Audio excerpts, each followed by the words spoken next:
At kasama po natin ngayon sa ating studio ang isa sa mga nangungunang kandidato sa pagkasenador, si Senator Loren Legarda ng Team Pinoy. Magandang gabi, Senator Legarda. Magandang gabi sa iyo, Jessica, at sa lahat po nanonood sa inyong programa. Ngayon pa lang, congratulate na namin kayo. Bagamat yung proclamation, tomorrow ba or Thursday? No? Hopefully in the next 48 hours. Yes, pero sigurado na raw yung 1 to 9. Salamat sa taong bayan sa patuloy niyong pagmamahal at suporta.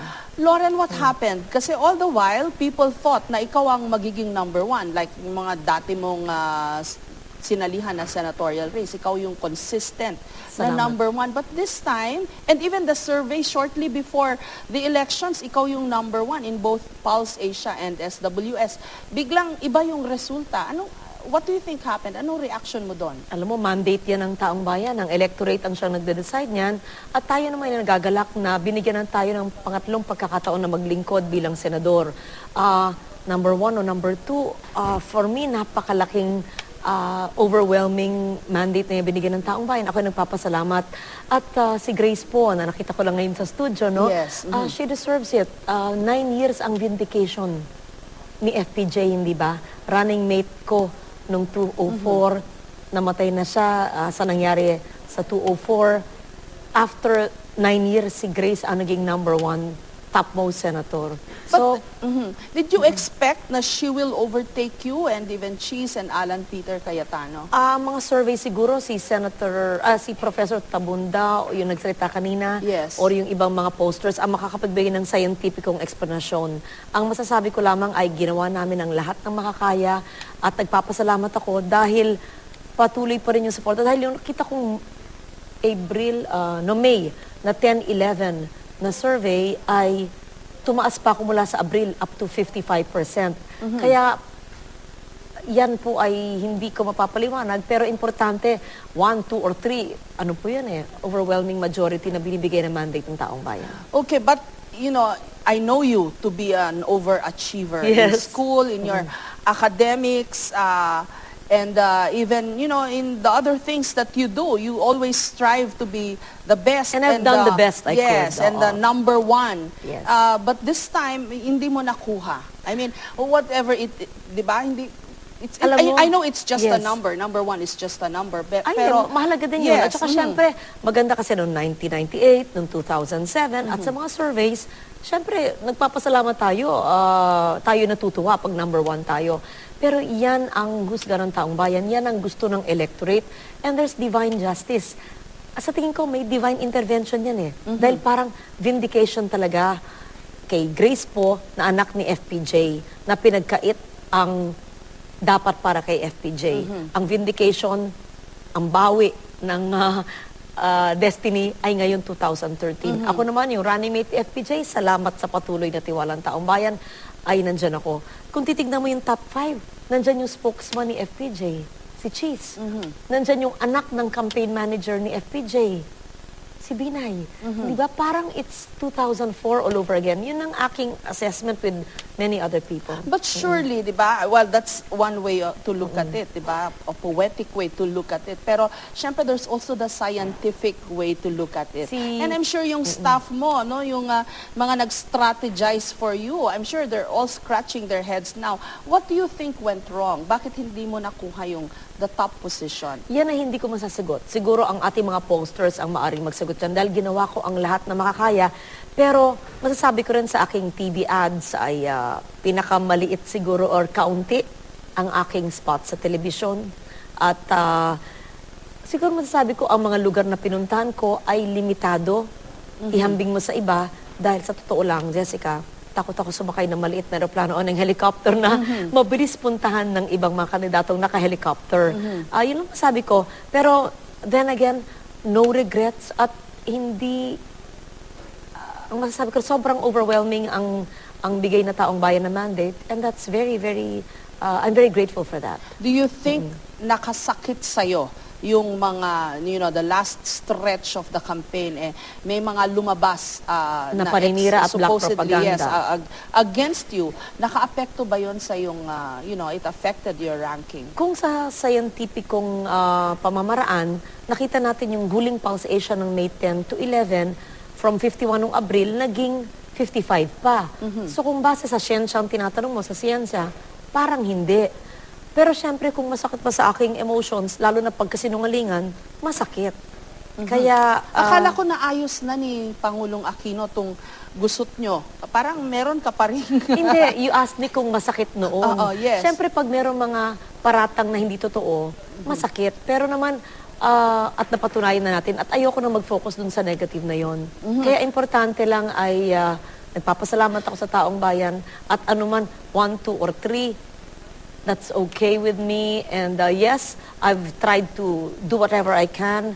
Naka number 1 ang 2 beses. Sa pangatlong beses, number 2. I'm very grateful to the people. And I'm very, very happy. Sincerely happy for Grace Okay. Poe. Sorry, Lauren, pero kanina guest kasi ng 24 Oras si Senator Alan Peter Cayetano. And they asked him, although sabi niya hindi naman directly na accused daw siya, but he's denying ever having done or said things against you or any of his staff. Dahil alam ko PR niya ba yung nagkalat nitong accusations against you? Importante, ipaubayan na lang natin sa Panginoon lahat at ako naman ay hindi nagpahayag kung sino yung tao na kandidatong gumawa noon. Maski alam natin kung sino, ako naman ay team player at lahat ay ako yung nagko-congratulate sa lahat mga nanalo at mga hindi nanalo. I never named the candidate. Did you vote for him? Yes. Did you vote for Team all Pinoy. 12 Team Team Pinoy. Pinoy? Yes, Team okay. Pinoy. Mukhang naayos pala ni Pangulong Aquino yung gusot ba ninyo? Ganun ba yon?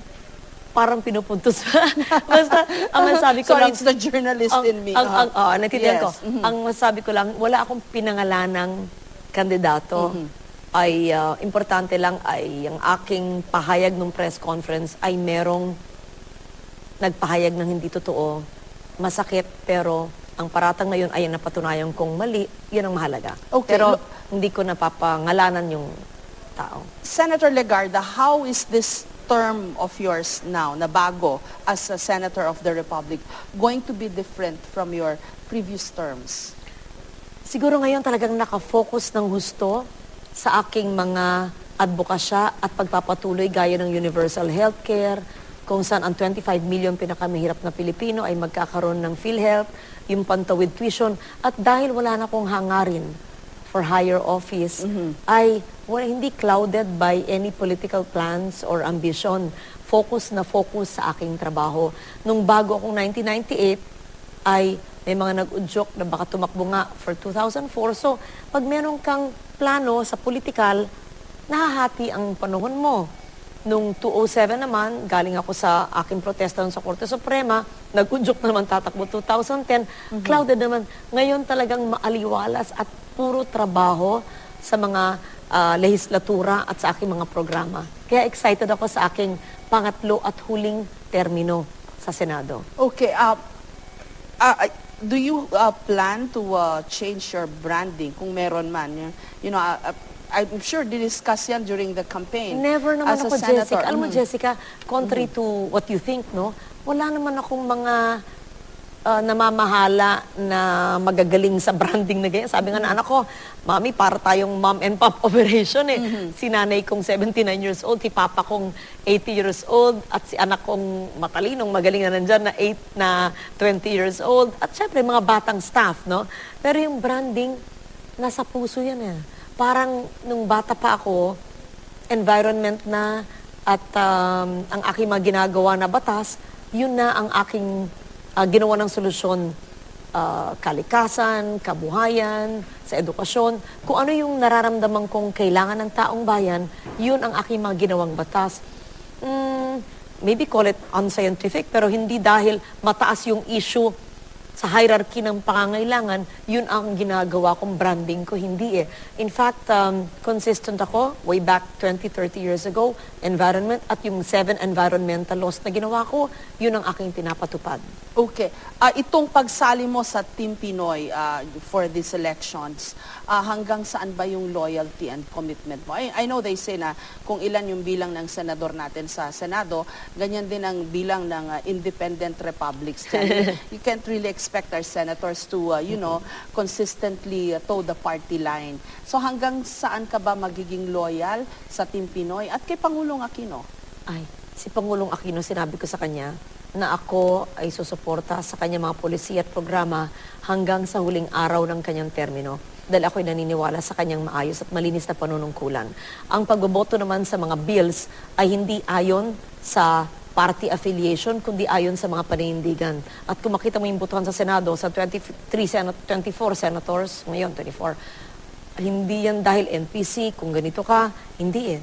Ayon yun sa mga beliefs mo, hindi yan ayon sa party. We cross party lines when we vote on certain issues. Okay, tapos na ang election 2013. People are talking about 2016 na. Di ba And they're nasabi saying ko na hindi na nga? It's going to be, yes, but it's going to be apparently as of now a showdown between the Vice President Binay and Senator Mar Rojas. Kahit yung mga partido nila, sinabi na nila yun eh. This early, napag-isipan mo na ba kung papaano? Where will you place yourself? Pwede bang midterm, I mean, that will be the middle of my term.